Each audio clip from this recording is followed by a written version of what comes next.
अहम खबर आपको दें कि इलेक्शन कमीशन ने इस्लामाबाद हाई कोर्ट को 29 सितंबर को वफाकी दारुल-हुकूमत में बल्दियाती इंतखाबात की यकीन दहानी करा दी। तफसील जानते हैं, डॉन न्यूज़ के नुमाइंदे उमर मेहताब बर्नी हमारे साथ मौजूद है। उमर मेहताब बर्नी, मजीद तफसील बताइएगा।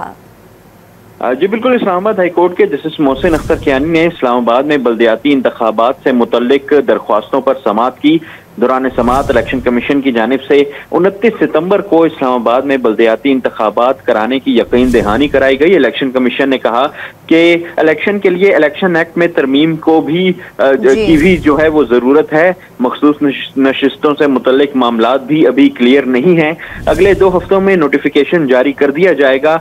अदालत ने रिमार्क्स दिए कि समाअत छुट्टियों के बाद होगी। अगर कोई मसला हो तो जो मुतफर्रिक दरख्वास्त है वो इस हवाले से दायर की जा सकती है।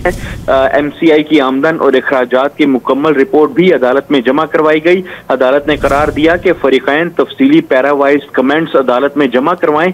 तमाम मुतल्लिका दरख्वास्तों को यकजा कर दिया गया। अदालत ने इस्तफसार किया कि इलेक्शन कमीशन का क्या स्टेटस है, जिस पर इलेक्शन कमीशन की जानिब से जवाब दिया गया कि 4 माह का प्रोसेस है। अदालत ने केस की समाअत 15 अक्टूबर तक मुलतवी कर दी। अगले 2 हफ्ते में नोटिफिकेशन जारी कर दिया जाएगा। तफसील हमें अपडेट कर रहे थे उमर मेहताब बर्नी, आपका बहुत शुक्रिया।